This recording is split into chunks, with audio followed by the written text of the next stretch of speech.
Bonjour à toutes et à tous et bienvenue pour cette vidéo consacrée à WandaVision épisode 6. Comme d'habitude, une première partie consacrée à mon avis et surtout à mon analyse avec les clins d'œil que j'ai pu repérer et une seconde partie sur les théories pour la suite et la fin de cette incroyable mini-série, puisqu'a priori il n'y aura pas de saison 2, mais je vous rappelle qu'il nous reste 3 épisodes, puisque a priori il a été annoncé qu'il y avait 9 épisodes de WandaVision au total. Et également, comme d'habitude, si vous souhaitez profiter de Disney+, et notamment de WandaVision et de tout ce qui arrive sur la plateforme, et en même temps soutenir la chaîne, eh bien je vous invite à le faire en passant par le lien que vous trouverez en description sous la vidéo. Donc merci à Disney pour cette opportunité. Allez, c'est parti.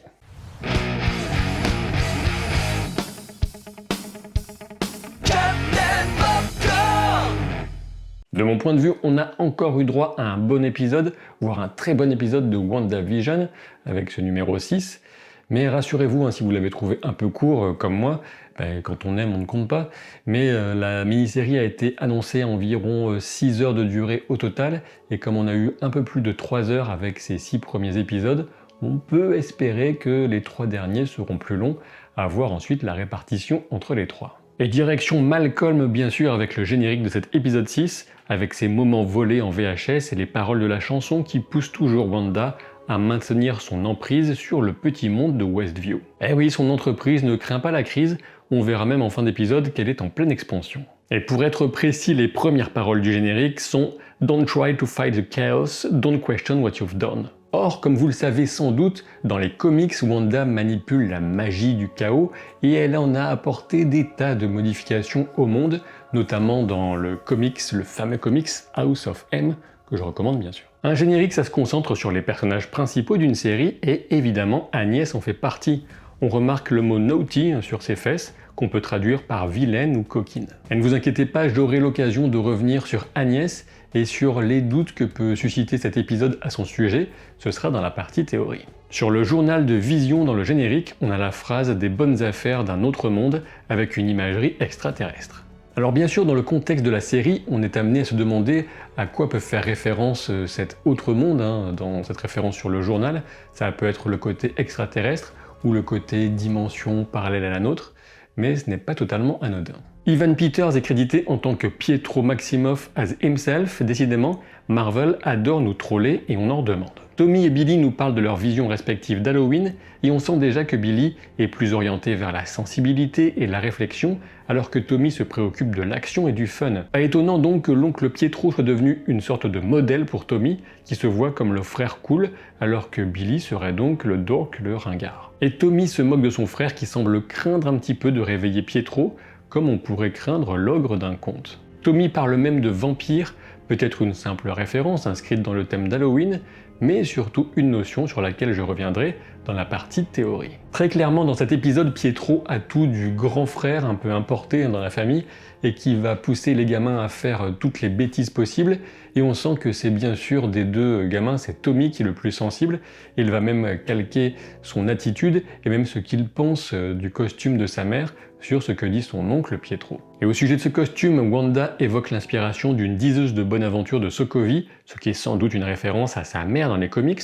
Quoi qu'il en soit, on a une version amusante de son costume, telle que dans les BD, et on se rend compte à quel point ce serait un peu ridicule de la voir toujours habillée de la sorte, et pire encore en version plus dénudée. Et si Elizabeth Olsen a notamment accepté de porter ce costume dans cet épisode très particulier, c'est que justement il porte un petit peu ce côté clin d'œil moqueur au costume originel, puisque quand même pendant très longtemps, même encore maintenant dans certains cas, l'objectif était souvent pour les costumes de personnages féminins de les sexualiser le plus possible dans les comics, et même si ça peut donner des designs très sympas, bien sûr, sur le papier, on se rend compte que passer en version live sur des actrices, ça deviendrait carrément ridicule d'aller combattre le mal dans des accoutrements pareils. Il suffit de voir quelques versions de cosplay pour en prendre pleinement conscience. Mais surtout, on peut en dire plus sur ce costume, et particulièrement sur ce qu'en dit Billy lorsqu'il découvre le costume de sa mère, et j'y reviendrai en détail dans la partie théorie. Pietro évoque des souvenirs totalement caricaturaux de leur jeunesse en Sokovie,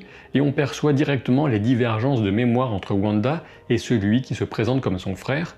Les affiches de chaque côté de la vieille dame sont de simples clins d'œil à l'ère communiste des pays de l'Est, pas des références directes à Fatalis ou je ne sais quoi, hein, calmez-vous. Nouveau petit tacle amusant aux fans qui demandent toujours des costumes parfaitement fidèles à ceux des comics avec la révélation du ridicule accoutrement de Vision. Surtout, on sent qu'il prend ses distances avec Wanda alors qu'il annonce une soirée de patrouille en solo en faisant même un X en croisant les bras. Wanda s'apprête à souligner que ce n'était pas ce qu'il était supposé faire, mais elle se reprend, car elle ne veut pas définitivement braquer celui qu'elle aime. Mais s'il faut une figure paternelle aux jumeaux, aucun souci, oncle Pietro a ce bon vieux chromosome XY, encore une possible référence au gène X, et surtout à une notion de filiation à rappeler dans la partie théorie. Alors que Vision s'en va, premier jumpscare de l'épisode lié à Pietro, sachant que le second sera nettement plus sombre encore, mais bon, ne dit-il pas lui-même un peu plus tard qu'il est là pour causer du chagrin à Wanda? Et si vous vous interrogez sur son tatouage mom, c'est simplement celui de l'acteur.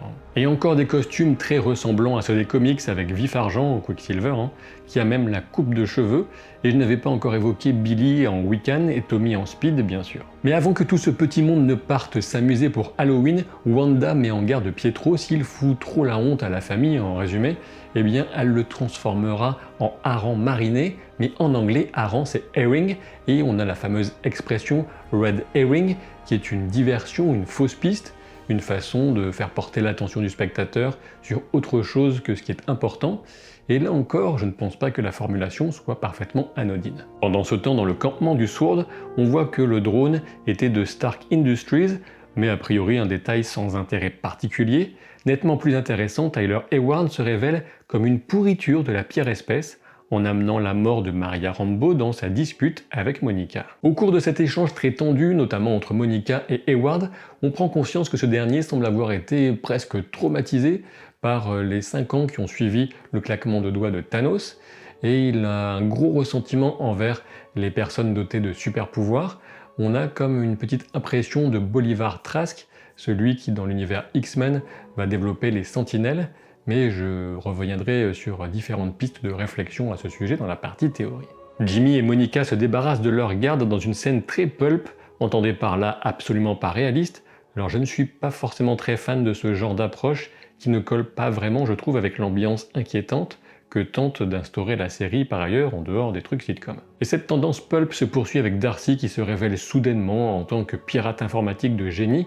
C'est soit une maladresse, soit Darcy dispose de capacités technologiques qui feraient potentiellement d'elle une Skrull, mais franchement ça me paraît très peu probable. Alors que Wanda, Pietro et les jumeaux profitent des réjouissances d'Halloween, Pietro leur dit en VF « Faites-leur vivre un enfer, petits démons », et en VO c'est carrément « Unleash Hell, Demon Spawn », ce qui vient introduire une notion de rejeton démoniaque que j'explorerai plus tard. Et c'est alors que Wanda demande à Pietro pourquoi il a changé à ce point, mais il dévie du sujet en répondant que lui aussi, s'il avait trouvé Shangri-La, il ne se souviendrait sans doute pas de son passé. Shangri-La est une référence à un monastère utopiste et imaginaire qu'on trouve dans la littérature et qui lui-même s'appuyait sur le mythe de Shambhala, qui faisait une très brève apparition en tant que mot de passe Wi-Fi dans le film Doctor Strange. Et les clins d'œil s'enchaînent à vitesse grand V alors que Pietro évoque Need for Speed, sachant que Speed c'est justement le pseudo de Tommy dans les comics, et ce n'est pas tout puisque Tommy s'exclame « Kick-ass !» ce que répète Wanda, et qui fait référence au film éponyme où apparaissaient Evan Peters et Aaron Taylor Johnson, les interprètes des deux Quicksilver. Les bizarreries s'enchaînent alors qu'un Herb en monstre de Frankenstein, un personnage bien dans le ton de Vision et de sa naissance électrique, reçoit des informations sur les méfaits de Pietro et des enfants avant même qu'ils ne se produisent. Et ce n'est pas la première fois, mais Herb va témoigner d'une certaine compréhension de la situation, d'un certain degré de liberté que n'auraient pas d'autres habitants de Westview lorsqu'il demande à Wanda si elle souhaite modifier quelque chose. Alors franchement, je ne sais plus trop quoi penser de ce personnage, il faut juste le garder à l'œil, mais alors je ne sais pas si lui il est mort alors que d'autres ne le sont pas, ou s'il avait un rôle particulier dans Westview avant que tout cela ne commence. Loin du centre-ville, Vision découvre que les habitants agissent au ralenti comme des pantins, prisonniers de l'illusion dans leur propre corps. Étrangement, il croise aussi de nombreux enfants, question que Pietro abordera directement avec Wanda un peu plus tard. Et venons-en directement à cet échange qui semble véritable, on apprend que les enfants seraient en fait maintenus en sommeil par Wanda pour ne pas les traumatiser plus que nécessaire, et ils ne sont de sortie qu'à l'occasion de cet épisode spécial. Alors que Vision est témoin de cette larme porteuse d'une lumière rouge apparemment sur la joue de la femme laissée comme un automate au rebut sur le seuil de sa propre maison, on passe à la publicité la plus choquante de toute la série jusqu'à présent. Et même si je préfère laisser la complète interprétation de cette publicité à la partie théorie, je vous fais quand même un petit teasing, on peut remarquer que, encore une fois, il y a bien un animal présent dans l'épisode, comme dans tous les épisodes précédents, et cette fois c'est le requin de la publicité. Et on peut aussi remarquer qu'il y a 8 jours qui se passent sur la petite île avant que le pauvre garçon isolé ne meure de faim. À l'affiche du cinéma qu'on peut apercevoir derrière Pietro et Wanda, on peut découvrir qu'il y a Les Indestructibles de 2004 et qui renvoie bien sûr à la famille avec des super pouvoirs et notamment avec un petit garçon super rapide, exactement comme Tommy alias Speed. Mais on peut aussi y voir The Parent Trap, qui évoque deux jumelles qui échangent leur place pour tenter de remettre leurs parents ensemble. Et je pense qu'on peut y voir un clin d'œil à l'échange entre les jumeaux, si on peut dire, que seraient les deux Quicksilver. Dans un nouvel échange révélateur, Wanda souligne la mauvaise influence de Pietro qui répond de façon aussi candide que choquante qu'il tient le rôle prévu. Arriver à l'improviste, créer des tensions avec le beau-frère, faire les 400 coups avec les mômes et au final causer du chagrin à Wanda. C'est ce que tu voulais, non? Si vous le permettez, quand même, on peut souligner que c'est là une très étrange déclaration avec un comportement de Pietro qui n'est absolument pas celui qu'aurait une personne qui aurait été arrachée à un autre univers. Il ne s'inquiète pas plus que ça de l'étrangeté de la situation, d'avoir été ramené à la vie, etc. Donc il y a vraiment à creuser du côté de ce personnage. Et tout de suite après, Pietro joue sur la corde sensible en rappelant les circonstances de la mort de celui qu'on connaît du MCU, suivi d'un appel comme si Wanda l'avait arraché de la mort, si besoin en le plaçant dans un corps emprunté aux X-Men. Wanda fait promettre aux jumeaux de ne pas dépasser Ellis Avenue, puisqu'elle sait qu'il s'agit de la limite du périmètre actuel de Westview. Et de l'autre côté, justement, Darcy découvre non seulement qu'Hayward parvient à capter des informations depuis l'intérieur de Westview, mais surtout que seul le statut de Vision semble véritablement l'intéresser, sachant que le synthézoïde serait détecté du fait du vibranium qui compose son corps. Monica évoque à nouveau son contact qui doit lui fournir le véhicule permettant d'entrer, ce qui implique que sa construction a été incroyablement rapide. Eh oui, tout le monde se demande qui pourrait bien être ce contact extérieur de Monica, cet ingénieur qui aurait réussi à construire aussi vite ce véhicule sur la base des indications fournies par Darcy. Alors il y a certaines théories qui voudraient que ce soit Reed Richards, Mister Fantastic, ce serait vraiment très, très cool de le voir apparaître, mais ça me semblerait quand même une façon un petit peu légère, un petit peu par la petite porte, de faire apparaître un tel personnage dans le MCU. Donc ma théorie initiale pour la fille de Talos est tombée à l'eau, puisque dans cet épisode, Monica définit clairement ce contact comme un homme, donc reste éventuellement peut-être, je ne sais pas, un Harlequiner, le jeune garçon d'Iron Man 3 qui a bien grandi et qu'on avait vu à l'enterrement de Tony Stark dans Endgame. Quoi qu'il en soit, Darcy tente de dissuader Monica de retourner à l'intérieur de Westview, puisque dans les dossiers de Hayward, elle a découvert les résultats médicaux de Monica, et donc ce qui vient éclairer d'une nouvelle lumière la façon dont Hayward a aussi répondu à Monica sur les personnes avec des pouvoirs. Et donc Monica ne semble pas trop s'en émouvoir de cette modification de son corps au niveau cellulaire par ces différents passages au travers de la paroi magique du Hex. Et donc on s'en doutait, de toute façon, depuis bien longtemps, je l'annonçais depuis bien longtemps, que Monica développerait des pouvoirs, enfin ce n'est pas très compliqué avec ce qu'on sait d'elle dans les comics, mais de façon plus large, on peut aussi supposer que cela pourrait amener l'apparition des mutants dans le MCU, aussi une théorie qui ne date pas d'hier, en tout cas dans mes vidéos, mais j'y reviendrai plus en détail dans la partie théorie. Resté en arrière pour terminer son piratage, Darcy découvre le projet Cataract parmi les dossiers les plus cachés dans les documents de Hayward. Alors bien sûr, il s'agit d'une référence à Vision, puisque la cataracte, c'est cette maladie qui correspond à une opacification du cristallin, et cela ne fait que confirmer ce qu'on avait compris a priori depuis un moment, selon quoi le Sword voudrait développer des armes intelligentes à partir de Vision, ce qui est en totale opposition avec les volontés de Vision de son vivant, et même avec les accords de Sokovie, donc c'est complètement n'importe quoi. Et quand on parle du loup, le voilà qui témoigne d'un certain contrôle de ses vêtements au final, alors qu'il survole la ville et repère la voiture d'Agnès. Et s'il y a bien une scène qui cherche, je pense, à nous embrouiller dans cet épisode, c'est celle de Vision avec Agnès. Alors qu'elle est la plus éloignée de tous les habitants de Westview du centre, elle est la seule qui parvient encore un petit peu à parler, avant même que Vision ne lui touche le crâne. On remarque qu'elle porte un costume de sorcière, hein, évidemment. D'ailleurs, il y avait 3 sorcières autour d'un chaudron au début dans les décors d'Halloween. Quand elle semble reprendre connaissance, elle évoque les Avengers et la mort de Vision, mais il ne se souvient de rien de tout ça, ce qui correspond à sa situation dans le run de comics Vision Quest déjà évoqué dans les précédentes vidéos. Après avoir demandé si elle était morte elle-même, Agnès évoque une mauvaise direction qu'elle a prise, un mauvais tournant, avec tout un double sens hein, sur sa situation personnelle bien plus profonde, mais je reviendrai sur toutes les théories que m'inspire cette étrange situation dans la partie théorie. Alors que la soirée se termine du côté des Maximoff, Pietro remarque qu'avec cette décoration, Westview est charming as hell, s'ensuit une discussion qui se veut à cœur ouvert sur la situation de la ville. Pietro se veut encourageant et même admiratif du contrôle de Wanda. Il ne juge pas que c'est mal, hein, mais il est impressionné plutôt par l'évolution de puissance dont cela témoigne et voudrait savoir comment Wanda s'y prend exactement. Wanda ne sait pas comment tout a commencé, elle se souvient d'avoir ressenti la solitude, le vide, un néant sans fin.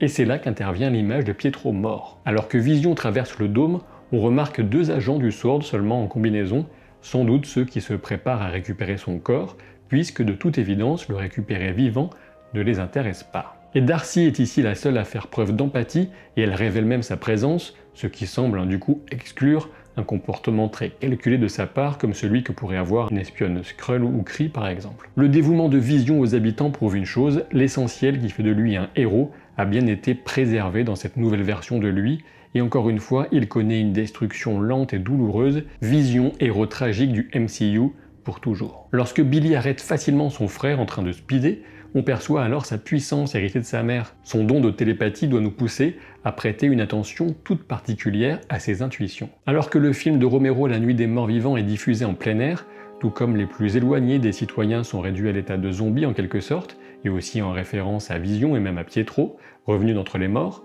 Wanda s'apprête à réagir et Pietro se lâche avec son « ce n'est pas comme si ton mari mort pouvait mourir 2 fois ». Un blast plus tard, Wanda bloque tout le monde pour concentrer sa puissance sur l'expansion de l'Hexagone. L'intégration de Darcy avait en quelque sorte été teasée il y a 1 ou 2 semaines avec un poster qui révélait un vêtement au style étrange pour elle, peut-être dans le prolongement du thème du cirque SWORD. Vision est immédiatement régénérée par la magie de Wanda avec une déconcertante facilité qui nous laisse pantois quant à la puissance démesurée de la sorcière rouge, et je dois dire que ça me plaît bien. Et là attention, je lance officiellement, avant de passer à la partie spoiler, l'opération 500K Captain Popcorn. Et oui, objectif 500 000 abonnés, un objectif très symbolique, énorme, le demi-million. Alors 25 000 par rapport à 475 000, ça peut paraître peu, mais en fait c'est énorme, hein, 25 000 personnes.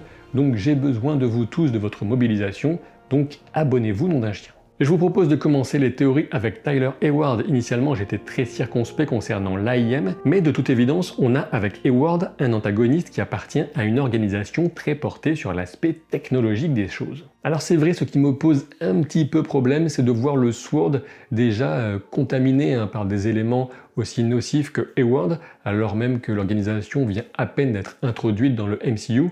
Ça me rappelle bien sûr le Shield avec Hydra, notamment dans les événements de The Winter Soldier.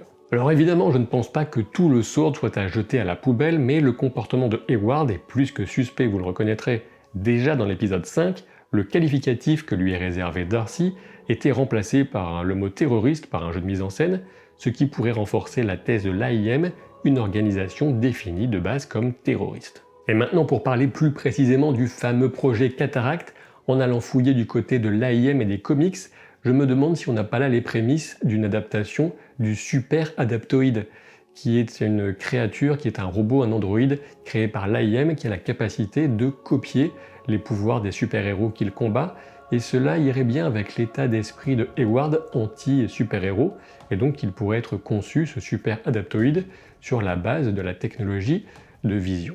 Autre piste éventuelle et qui vient forcément à l'esprit quand on évoque l'AIM, je pense bien sûr à MODOK, mais là reste à savoir si le MCU prendrait le risque d'une adaptation live d'un tel personnage, cette tête géante dans une combinaison cybernétique, et reste aussi à savoir si Tyler Hayward lui-même serait le candidat pour devenir cet ordinateur organique, mais pourquoi pas après tout, dès le début on pouvait se dire qu'il avait un bon menton pour se prendre un bon coup de poing de super-héros, Ce qui est un peu ce qu'on pense aussi quand on regarde MODOK dans les comics ou les jeux vidéo récents. Alors bien sûr, par rapport à tout ce qui se déroule à Westview, la réaction logique serait de prévenir d'autres membres parmi les survivants des Avengers, mais étant donné la position de Hayward, ce qu'il compte faire avec le corps de Vision, et donc sa position par rapport aux super-héros, pas étonnant qu'il ne fasse pas appel à eux, même si on peut supposer bien sûr que le Doctor Strange va finir par se rendre compte qu'il se passe quelque chose de très anormal sur Terre,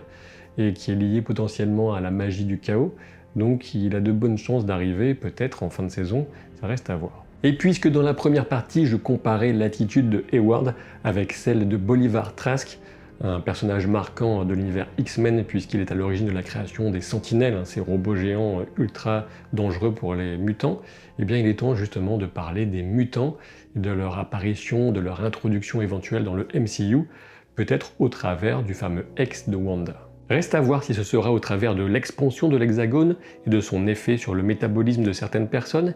Est-ce qu'on aura une super Darcy? Difficile à dire, mais je ne pense pas, il serait un peu étrange de mon point de vue qu'autant de personnages normaux, initialement, ressortent de la série avec des pouvoirs, sachant qu'il y a déjà tellement de personnages connus à introduire encore dans le MCU. Et même de manière plus globale, si cette option était retenue pour expliquer l'apparition des mutants dans le MCU, il resterait des tas de problèmes pour des cas particuliers, notamment les personnages qui sont supposés avoir un long vécu avant d'être révélés au monde en tant que mutants. Je pense bien sûr à Logan, mais il n'y a pas que lui. On peut penser à Magneto aussi, qui est quand même tout un passif normalement.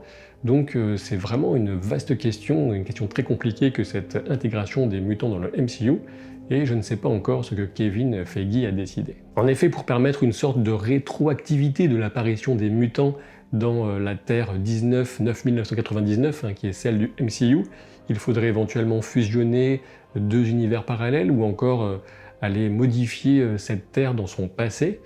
C'est un peu compliqué, mais avec les pouvoirs de Wanda et le multivers qui approche à grands pas, rien n'est impossible. Alors je sais bien que beaucoup de monde espère voir arriver certains des X-Men les plus emblématiques, les plus réussis dans le MCU, notamment Michael Fassbender en Magneto. Alors peut-être, vu que c'est un acteur de grand renom, peut-être que le Marvel voudra le récupérer, mais pour le moment j'aurais tendance à penser plutôt que non, et je pense qu'il ne faut pas trop s'emballer concernant Evan Peters en Quicksilver. Comme je vais venir sur son cas très rapidement dans cette partie, je ne pense pas qu'il faille y voir vraiment le premier X-Men introduit dans le MCU. Et même si je pensais le garder pour la fin, allons-y, puisqu'on parle X-Men, parlons de Quicksilver, qui de mon point de vue a donné dans cet épisode plus d'indices qu'il n'en fallait sur le fait qu'il est en réalité tout autre chose. Dès le départ, on sait que Billy ressent une certaine crainte envers son oncle alors qu'il dort, et Tommy utilise le terme de vampire. On remarque à ce moment que Pietro écoute les enfants, et sa première phrase, c'est que le sang est plus épais que l'eau, très Halloween certes, un peu trop même. Et vous l'aurez deviné, le terme vampire est particulièrement intéressant puisqu'il fait écho à la publicité traumatique de la semaine. En effet, le requin explique que lui aussi mourrait de faim avant de se nourrir de Yo Magic, qu'on peut traduire par ta magie, la magie de ce petit garçon sans espoir qui pourrait correspondre à Wanda ou éventuellement à Billy. Et en mettant tout ça en perspective avec les comics dans lesquels Tommy et Billy étaient initialement des parties de l'âme de Mephisto qu'ils devaient ensuite réintégrer pour grandir en puissance, ça commence à faire un petit peu trop de coïncidences à mon goût. Sachant en plus que Pietro les appelle directement Demon Spawn, rejetons démoniaques, et qu'il cherche à jouer les pères de substitution alors que Vision quitte le domicile, ça commence à faire vraiment beaucoup. Et ce n'est pas fini puisque Billy, toujours lui, demande à sa mère si son costume serait un petit chaperon rouge vieille. Alors au-delà de la blague sur le côté vieille, il faut se souvenir que le petit chaperon rouge est un personnage menacé par un prédateur ayant pris l'apparence d'un membre de sa famille. Et bien sûr, c'est exactement ce que pourrait être Pietro. Dans Le Grand Méchant Loup, on retrouve une racine du prénom Ralph, le fameux mari jamais vu encore d'Agnès, celui que je pense être Mephisto, ou éventuellement un mélange entre Mephisto et Nightmare, dont le nom a été prononcé 2 fois dans cet épisode 6. Et comme je le faisais remarquer, chaque épisode a vu la présence d'un animal, et cette fois, c'est le requin, ce requin qui pourrait encore une fois incarner la bête qui a besoin de se requinquer, d'absorber la puissance, le pouvoir magique de Wanda, de Billy, un peu des deux, pour reprendre du poil de la bête, bien sûr. Et comme je le soulignais dans ma vidéo consacrée à l'épisode 5, Pietro est arrivé pile au bon moment pour maintenir le ex alors qu'il était menacé par le comportement de Vision, et sans doute aussi pour continuer à se nourrir de la magie, de la douleur des gens, ou plus probablement de l'exceptionnel mélange des deux, comme un vampire émotionnel. On termine avec Agnès dont le comportement de victime laisse un peu perplexe forcément, toutefois cela recoupe avec ce que j'évoquais précédemment, à savoir un rôle en contraste pour Agnès, qui sert sans doute Méphisto, mais peut-être contre son gré. De ce fait, elle pourrait être la clé pour Wanda. Je pense en effet qu'Agnès s'est retrouvée coincée dans un pacte avec Méphisto et qu'elle joue un rôle déterminant depuis le tout début de cette situation à Westview. La première réaction d'Agnès consiste à demander si elle est morte, ce qui confirme l'idée que j'évoquais déjà dans une précédente vidéo. Et oui, je pense qu'Agnès a dû mourir dans le passé et qu'elle a dû plus ou moins s'en sortir par un pacte avec Méphisto qui a donc récupéré son âme, et c'est aussi pour cela qu'elle était si choquée dans l'épisode 5 avec le chien en apprenant que Wanda était capable de ressusciter les morts, puisqu'elle serait dans ce cas-là directement concernée. Et comme le dialogue avec Vision le souligne, évidemment Agnès n'est pas née à Westview, elle a dû y arriver au même moment que Wanda, et elle a pu servir d'intermédiaire entre Wanda et cette présence démoniaque que Wanda a pu éventuellement rencontrer dans ce vide gigantesque et sans fin qu'elle évoque si tristement. Mais maintenant reste quand même à déterminer ce qu'Agnès faisait là dans sa voiture, à ce stop juste à la limite de l'Hexagone, et de mon point de vue, il y a 3 théories principales. Soit elle était justement là pour attirer Vision à la limite de la ville et pour ensuite, par un concours de circonstances, forcer Wanda à étendre le périmètre de l'Hexagone, mais ça me paraît là un peu tiré par les cheveux. Deuxième théorie, elle était à la limite de l'Hexagone puisqu'elle cherchait à établir un contact avec l'extérieur, un contact qu'elle pourrait déjà avoir. On peut penser à Hayward. Alors je suis très prudent sur cette théorie, elle ne me semble pas trop collée puisqu'on a d'un côté l'ambiance technologique avec Hayward et l'ambiance magique avec Agnès, mais bon, sait-on jamais, il ne faut pas trop se fermer aux éventualités. Et il y a donc une troisième théorie qui a nettement ma préférence. Je pense qu'Agnès était en train de tenter de s'enfuir de Westview. Mais alors pourquoi le faisait-elle à ce moment précis? Eh bien je crois que d'une façon ou d'une autre, elle est donc sous la coupe de Méphisto, mais lorsque Méphisto a dû s'incarner dans Pietro, son influence sur Agnès s'est considérablement réduite, voire a disparu, et donc elle est entrée dans sa voiture, elle a essayé de s'éloigner, de quitter la ville, et elle a gardé une certaine puissance d'antan puisqu'elle reste une sorcière, mais pas suffisamment, elle a réussi à aller jusqu'à la limite, mais ensuite le sortilège, le ex de Wanda, a fini par reprendre le contrôle de sa personnalité, et elle n'a pas pu traverser le dôme. Comme vous pouvez le constater, on n'en a pas encore fini avec les théories prises de tête, ce qui témoigne de la qualité d'écriture de la série, puisqu'on n'a pas encore totalement percé tous ces mystères, même si j'espère avoir touché au but, avec notamment ce qui concerne Pietro et Agnès. Je vous dis à très vite pour de nouvelles aventures, et comme d'habitude, laissez un pouce en l'air, abonnez-vous pour l'opération 500K pour la chaîne, sinon je serai obligé de vous transformer en citrouille et de vous laisser ensuite en compagnie de Tommy, je pense qu'il saura quoi faire. Je vous dis à très vite pour de nouvelles aventures. Salut!